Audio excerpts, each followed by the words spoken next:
Hello, j'espère que tu vas bien. Je te retrouve aujourd'hui dans cette nouvelle vidéo pour te parler des différentes phases dans la diversification alimentaire et plus particulièrement comment nous, on a réussi à faire au fur et à mesure que les repas se passent de mieux en mieux. Parce que malheureusement, bien souvent, dans la plupart des familles, on va dire ça comme ça, le moment de passer à table peut vite devenir compliqué parce que nous, en tant qu'adultes, on aimerait bien que l'enfant mange. L'enfant ne veut pas manger pour X ou Y raison.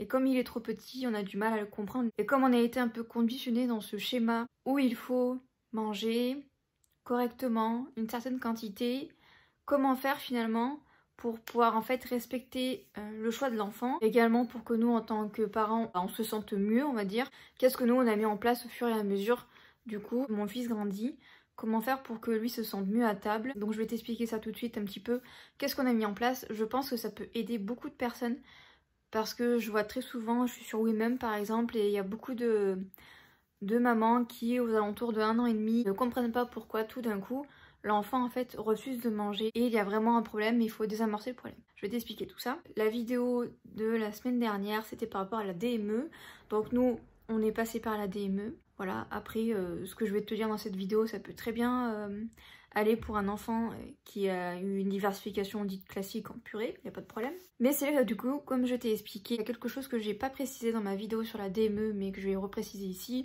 Il faut savoir que l'alimentation entre 6 et 12 mois, c'est vraiment de la découverte. Avant 6 mois, tous les besoins sont comblés par soit le lait maternel, soit le lait infantile. Mais c'est hyper important de se dire que de 6 à 12 mois, c'est de la découverte.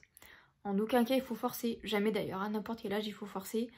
Mais vraiment, de 6 à 12 mois, c'est la découverte de l'alimentation.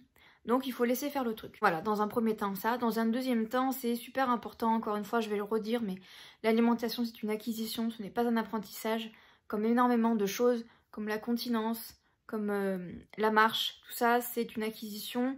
Ce n'est pas un apprentissage, donc on n'a aucun impact là-dessus. L'enfant va surtout se baser sur ses neurones miroirs, donc entre autres sur le mimétisme, il va beaucoup nous observer. Et donc en conséquence faire pareil. Donc voilà, comme je l'ai expliqué également dans ma vidéo sur la DME, c'est hyper important déjà de se dire tout ça. Et que oui, le plus important c'est de se dire que comme c'est une acquisition, il va y avoir forcément à un moment donné des régressions ou des perfectionnements dans l'acquisition qui fait qu'à un moment donné, l'enfant va ne plus vouloir manger certaines choses ou ne plus vouloir manger du tout. Après, il n'y a pas forcément juste le fait que ce soit une acquisition, mais ça peut être aussi pour eux le stress, une peur de quelque chose. Ça peut être également le mal de dents, hein, bien évidemment. Également, s'il est malade, il va pas avoir envie de manger. Enfin, il y a tout un tas de raisons qui peut expliquer pourquoi est-ce qu'à un moment donné, l'enfant ne va plus vouloir manger ou va refuser une certaine catégorie. Par exemple, les légumes ou les fruits. Ça, il faut un petit peu creuser par rapport à ça. Voilà, parfois les enfants sur une période ont un rejet d'une catégorie d'aliments en particulier. Tout ça, c'est hyper important de le prendre en compte et jamais, comme je l'entends, cacher les aliments. Ça, c'est vraiment un truc que je comprends pas. Si par exemple l'enfant a un profond dégoût pour un aliment, comme par exemple les épinards, en aucun cas, il faut essayer de le forcer à manger cet aliment en le cachant, comme par exemple en essayant de le mélanger à des lasagnes ou à d'autres légumes en pensant que ça va passer. C'est vraiment super important de se dire que s'il a un rejet de cet aliment, c'est parce qu'il y a une raison. Il faut creuser. Est-ce que c'est parce que lui, ça le rend malade? Parce que des fois, il y a des enfants, certains légumes, ça peut les rendre malades. Est-ce que c'est ça? Est-ce que pour l'instant, il veut le mettre de côté parce qu'il a envie de goûter autre chose ou que les épinards, il en a trop mangé quand il était tout petit et que là, du coup, il en a un ras-le-bol? Ça peut être ça aussi. Donc vraiment, cacher des aliments avec d'autres aliments, c'est vraiment pas le bon combo à faire. Disons que c'est pas top, quoi. Au niveau de la confiance envers l'adulte et l'enfant, c'est pas la meilleure chose à faire. Maintenant, je vais vraiment rentrer dans les détails comment est-ce que nous, on a fait. Donc, au tout départ, comme la plupart des personnes, je pense, on avait une chaise haute. Donc, c'est une chaise haute de la marque Monsieur Bébé. J'ai dû la payer en tout entre le coussin, la chaise, je crois que j'ai dû la payer une 50aine d'euros environ. Je voulais pas très honnêtement investir cher dans une chaise haute et j'ai bien fait. Parce que très clairement, elle nous a pas servi longtemps. Et le concept même de la chaise haute ne m'intéressait pas des masses. Surtout qu'en fait, nous, on a des tables qui sont relativement assez hautes. Et moi, c'était hyper important qu'ils soient à la même hauteur que nous pour manger. Et en fait, le problème, c'est que avec cette chaise haute-là, et j'ai regardé sur plein de sites pour justement essayer de trouver une chaise haute qui puisse être réglable à hauteur de nos deux tables. Et le problème, c'est qu'en fait, il fallait que je fasse faire du sur-mesure. Il n'était pas question que je dépense une somme astronomique pour une chaise haute. Surtout que voilà, comme je te dis, j'ai bien fait parce que la chaise haute nous a pas servi longtemps. Elle nous a pas servi 6 mois. Pourquoi du coup, est-ce que la chaise haute nous a pas servi longtemps? Comme je t'ai expliqué, la chaise haute, elle a dû nous servir pour environ 6 mois grand maximum. Donc de ces 6 à 12 mois, et encore, il me semble qu'on a arrêté avant, mais je n'ai pas de souvenir très clair par rapport à ça. Parce que ça s'est fait naturellement. En fait, il hurlait beaucoup à table. Pourtant, il voulait manger, il voulait être avec nous. Mais il ne supportait pas la chaise haute. C'était vraiment, on le voyait qu'il ne supportait pas ça. Donc du coup, on a fini par opter par une autre solution. Où en fait, on avait une table basse qui ne nous servait pas. Et donc du coup, on a mis une table basse à côté de la table.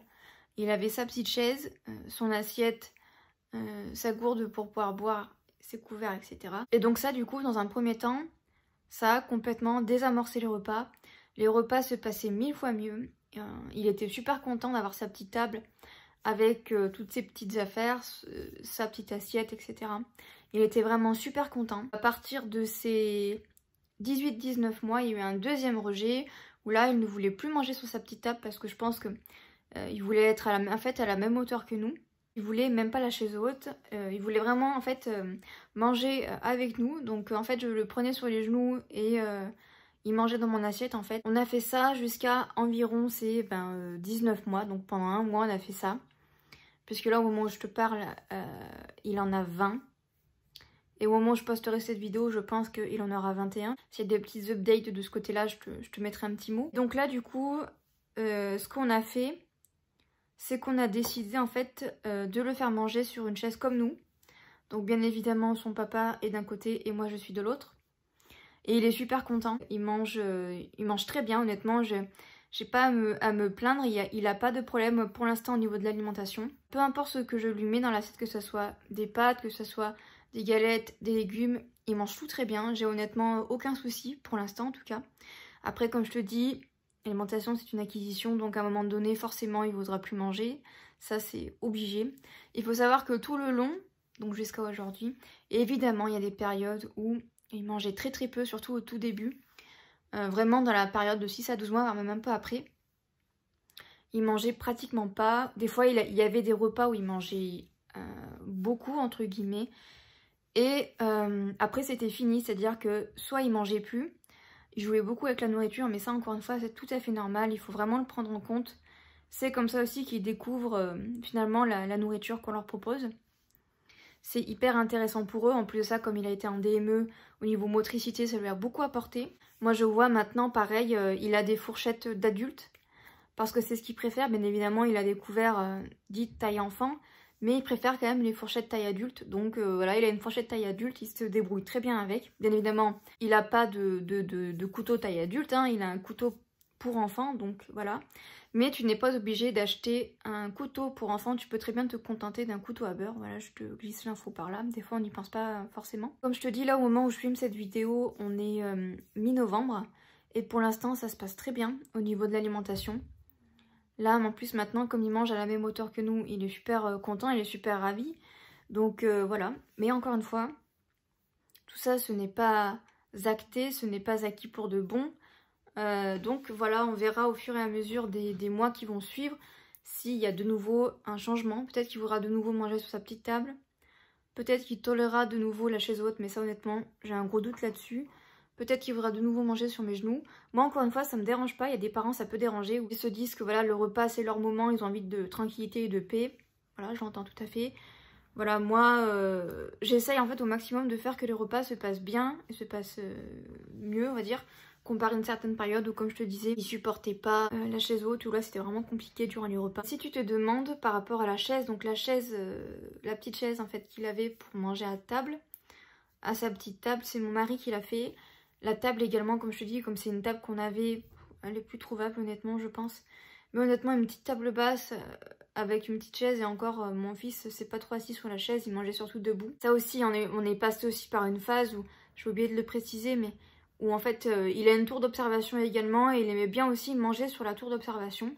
Donc ça aussi c'était quelque chose, encore une fois, qu'on a laissé faire. Ça vraiment c'est un choix personnel, nous on se met pas du tout la pression. Il fait ce qu'il veut, c'est à dire que il y a des périodes où il va manger, il va sortir de table pour aller jouer 5 minutes, il va revenir, il va remanger. Moi je le bloque jamais. Il a le droit d'avoir des jeux à table, il a le droit de picorer dans mon assiette. Vraiment il est très libre là-dessus. Il y a encore sans doute des gens qui vont penser que je lui donne trop de liberté, etc. Mais ça encore, chacun fait comme il veut et comme il le sent. Nous en tout cas, pour l'instant, on est très content de tout ce qu'on a mis en place. Et donc voilà. J'en ai terminé avec cette vidéo. J'espère que la vidéo t'aura plu, j'espère qu'elle t'aura aidé, j'espère qu'elle t'aura apporté également quelque chose. Si la vidéo t'a plu, n'hésite pas à t'abonner si ça t'a plu. Et puis tu peux également me rejoindre sur Instagram, mon compte est en barre d'infos. Je poste une IGTV tous les lundis à 18 h. Donc voilà. Et jusqu'à la semaine prochaine, je te souhaite une très bonne fin de semaine. Bye bye.